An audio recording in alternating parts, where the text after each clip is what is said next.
Yo, what's going on YouTube? Winding out the night of content. I just streamed for a couple of hours. It is GZTV. We are back with another video, and in this video we are going to be talking about, the basketball games that took place on Thursday, December 28th. Really exciting stuff here. We have 3 good games that happened tonight, and I just kind of want to talk about them. So let's get into it. Nothing much more needed to say. We're going to start with my Celtics and Pistons, man. I kind of wanted to put this on the title, but I had a feeling we were talking about the Pistons a little too much. I mean, honestly, I think I was glazing them a little bit, calling them trash. I don't want Pistons fans to come after me and think I hate them as a team, because I really don't. I don't mind them as a franchise. But yeah, Celtics send Detroit to an NBA record-tying 28th straight loss. They beat the Pistons by 6 in OT. It was getting scary because Kyle Kuzma doesn't have a lot of room to talk, but on social media he was like, you just can't be the team that broke the streak. And I was scared for a minute. I thought we were going to help them break the streak. And it would have been so unfortunate, man. The Pistons' 28th loss in a row was unlike any of the many other defeats that came before it, and what is now tied for the longest losing streak in NBA history. Just absolute insanity, man. They could have had it. I don't know. They were up by 19, bro. I don't get it. I mean, Kristaps Porzingis was huge this game. Dunking the ball down. Derek White, he had a slow start to the game, but then he came out fuming. He went crazy. Obviously, Jason Tatum missing game-winning shots. What's new? I mean, I love him as a player. He's one of my favorite players in the NBA. Probably is my favorite player in the NBA. But my God, he misses so many game-winning shots. That goaltending call was crazy. I know people on Twitter and stuff were talking about it like, oh, what the fuck was that call, dude? I don't know, man. It is what it is. But, Bogdanovich for the Pistons, he put up 17 and 12. This was a good game for the Pistons. They played good against one of the best teams in the NBA. You get Jalen Duren going 15 and 14 on a stat line. You get 31 points out of Cade Cunningham, who shot 67% from 3. You get 22 points and 10 rebounds for Jaden Ivey, who shot 60% from 3. I will say, though, Kevin Knox being in their starting lineup isn't the greatest thing in the world. They don't really have that many other options, though. Joe Harris isn't playing. I'm not really sure why. But yeah, Kevin Knox, they were kind of just left with him for the game. But yeah, Jason Tatum, 31 and 10. 35 for Porzingis, who shot 33% from 3. 23 for Derek White, who shot 50% from 3 and 60% overall. So even without Jaylen Brown, it's safe to say that we had a really good big 3 out there tonight. Even with a slow start, I think they played really well. And JJ Redick brought an interesting point up. Derek White, All-Star. He's probably not going to be on my ballot, but hey, man, you never know.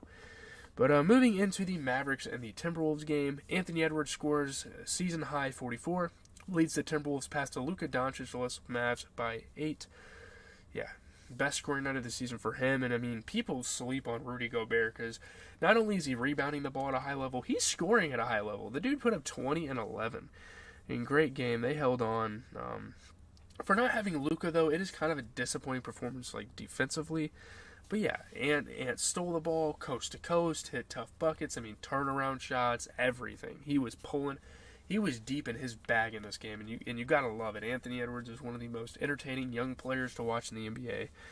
Dwight Powell was dishing the rock. Mike Conley was dishing the rock. But yeah, it was just the Anthony Edwards show again and again, time in and time out.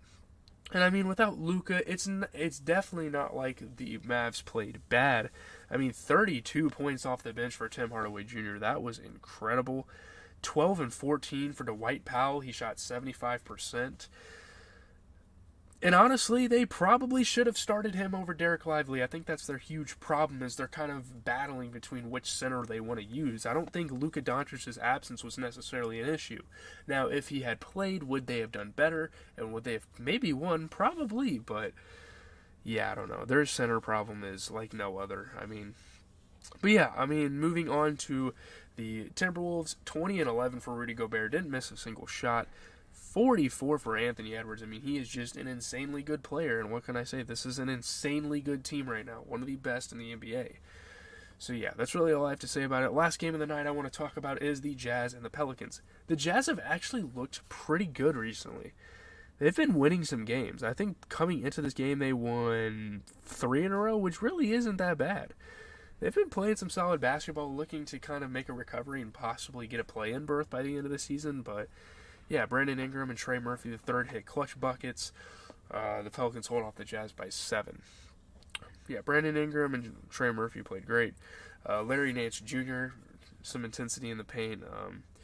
Falling apart at the end of close games has been a pretty popular thing for the Pelicans this year. If you've really sat down and watched a couple of their games, it is quite a thing that they do.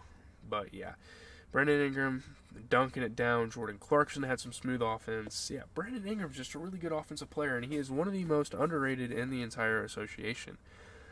But Lauri Markkanen, he put up 24 and 10. You get 26 out of Colin Sexton, who shot 50% from 3. They have a really weird rotation. I'm not sure why Jordan Clarkson's on the bench and Kendrick Dunn is starting. I feel like that's a pretty questionable move for them, but it is what it is. I don't know about that. That's really strange that Jordan Clarkson isn't getting more minutes. He definitely should. I feel like him getting more minutes would have helped them win the game, but that's just me. Zion put up 21 and 10. He is consistent. People make the fat jokes, but he's consistent. 26 for Brandon Ingram, who shot 50% overall. CJ McCollum put up 22. He shot 40% from 3, 50% overall. Good game for the Pelicans. Real quickly. Holy shit, my fucking nose. Sorry, I'm a little congested. If you can hear it in my voice, I apologize. But tomorrow, just getting a sneak peek in the game. I know I talked really quickly about those games, but tomorrow night, Knicks and Magic should be a good game. Bucks and Cavaliers will be good. I think Sixers, Rockets, Thunder, Nuggets. Those are going to be some really good games tomorrow. Some games I'm looking forward to. Obviously, my Celtics play, but it's the Raptors. I'm not super worried about it, but yeah. A lot of NBA on tomorrow, and this is the last recap video possible for the week. So yeah, leave a like, comment, and subscribe. As always, it has been GZTV, giving you guys the best NBA recap content, except for probably Kenny For Real. Shout out to him. He's been doing his thing on the platform for years. Great stuff. I'm going to go chill for the night and prepare for the next day of content. It's all about content. I am enjoying my break. I am enjoying myself, but it's definitely about content for me. So